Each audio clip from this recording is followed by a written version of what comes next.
All right, and welcome back to Washington Commanders Insider. Today, we are going to be looking at one of the key things that the Washington Commanders must do in order to get a playoff win against the Tampa Bay Buccaneers on the road. We're also going to be looking at one of the key matchups to this game. And so let's go ahead and jump into it. And so I think that one of the number one keys for the Washington Commanders to get the win in this game is going to be defense. And it's mainly going to be their ability to really take away some of the things that the Bucs really love to do. One of those things is going to be passing the football. This is a very good offense in general. This team has really been carried by the offense, and I'm talking about the Tampa Bay Buccaneers because they're very good at running the football, but they're also good in passing the football as well. And I think that really what it comes down to for the Washington Commanders is they have got to make the Tampa Bay Buccaneers uncomfortable, and they have got to find a way to really get them to play some one-dimensional football. And if there's one thing that I would love to take away, it would have to be the chunk plays. And I think it starts with what is going to take place with our secondary versus their wide receivers. And I'm talking about Mike Evans and the ability to take him away. And we know that Marshon Lattimore and him have quite a rival dating back to when Marshon Lattimore played for the Saints. Mike Evans obviously has always been with the Buccaneers, but this is going to be huge. This is why you trade for a player like Marshon Lattimore. And so going into this game, Dan Quinn has spoken, I believe, to the media and has given us a pretty good update about Marshon Lattimore. Looks like that he is trending up. He did say that he is running, which is a great sign, which really is starting to really trend towards him playing, which is a good thing for the Washington Commanders.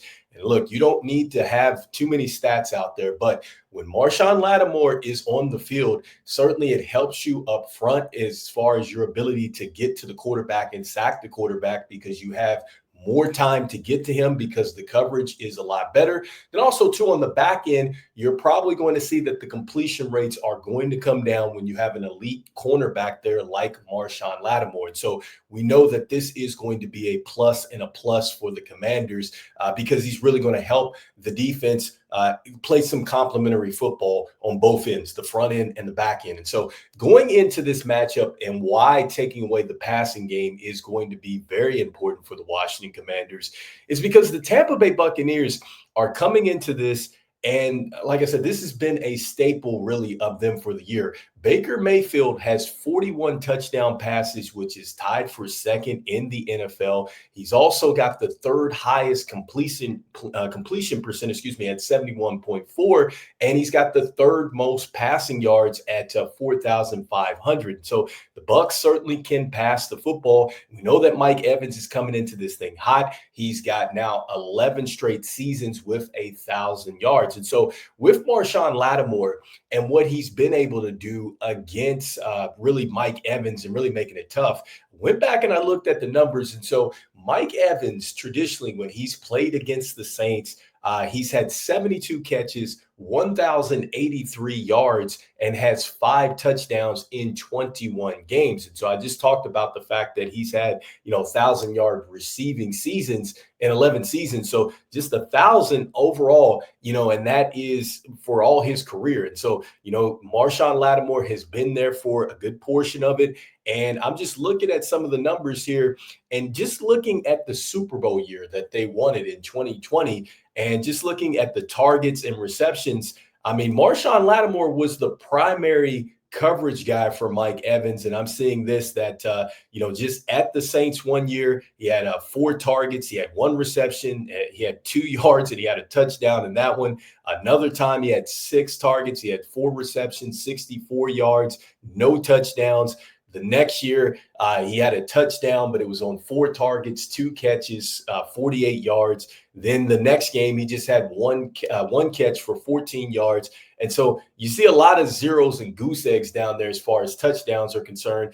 And I'm not seeing a whole bunch of just, over 100-yard games either over the course of Mike Evans' career with the Bucs, why Marshon Lattimore was there. And so this lets me know that Marshon Lattimore, if healthy, he is going to be critical as far as shutting down Mike Evans, and we are going to need that because right now, currently, this defense has been pretty good as far as stopping the pass. In fact, the Commanders right now, as far as total defense is concerned, they're 13th in the league at 326.9 yards per as far as what they're giving up. So not bad. They're 13th there. The Buccaneers are 18th coming in. But as far as the passing defense is concerned, this is why I'm saying if you make the Tampa Bay Buccaneers really one-dimensional, you could get them into an uncomfortable situation because the Commanders currently are third right now as far as pass defense is concerned.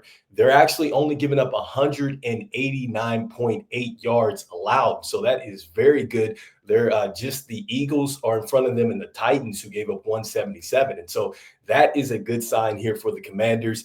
And then the Buccaneers, they are on the or 29th, in the league at 243.9. I talked about this a little bit in yesterday's show that this defense is pretty leaky and they can be had. But we're going to talk about that on another one with just how our offense can take advantage really of this. And so, I think that, again, this is going to be critical that the Commanders are able to take away the pass game for the Tampa Bay Buccaneers. I think that when you do this now, you can now maybe send additional help up front to now cover the run. I think that is going to be definitely, a point of issue or a point of emphasis, I should say. And so another thing to note too as well is that not only have the Buccaneers had some success as far as throwing the football this year, but one thing that they've done well is they've been able to really occur a lot of yards after the catch. So yak. All right. So I'm looking at a stat here that suggests that, if you are going to, allow these Buccaneers receivers to get catches and things like that, you had better make sure that you go ahead and you get these guys down because right now, as I'm seeing this, or just at the time of this broadcast, when it comes down to it, Tampa Bay currently, they have one of the highest yaks in the league. In fact, they have 4 players with at least 90 yards after the catch over expectations. Bucky Irvin, Chris Godwin, who's not going to be playing, Rashad White, who's at 99, and then Cade Otton. So their yak accounted for 54% of Tampa Bay's receiving yards, which is 7th most in the league. And so that means that when they do catch the football, you got to make sure that you do go out there and you finish those plays and you tackle well. And so that is another key aspect. So not only do we want to take away a star receiver in Mike Evans, we also want to make sure that we are tackling well, because if not, the Buccaneers are very good with run after catch. And so that leads me to the last point. And going back to week 1, I know that both teams are entirely different. This is 2 different football teams. I think that the Washington Commanders have gotten considerably better since week 1. And when you look at some of the things on film and the blown coverages and assignments, I don't think you're going to see that. And Mikey Sainristil is a totally different player than he was in week 1. And so, they had 289 yards in that game. I just talked about the fact that the Washington Commanders are coming in third, and they've only given up 189 yards per. And so that suggests that the Commanders do have an edge going into this. They also had 4 touchdowns on the day. You had 2 from Mike Evans, who had quite a day against his 5 receptions, 61 yards, and 2 touchdowns. Chris Godwin had a touchdown. He had 83 yards there. And then you had Jalen McMillan, the rookie. He had 1 reception, 32 yards, and a touchdown on some absolute blown coverage out there when you look at that on film. And also, too, Baker Mayfield was only sacked 1 time in that game.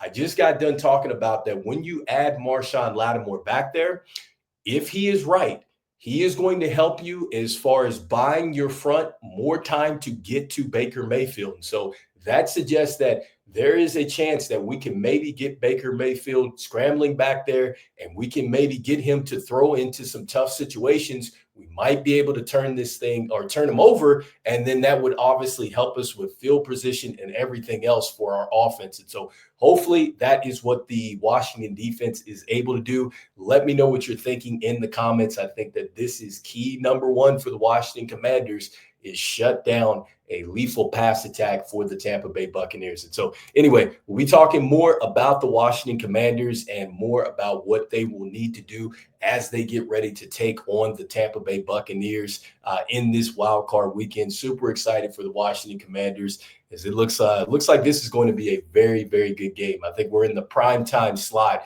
on Sunday. All right, guys. So I'll see you on the next one. Peace.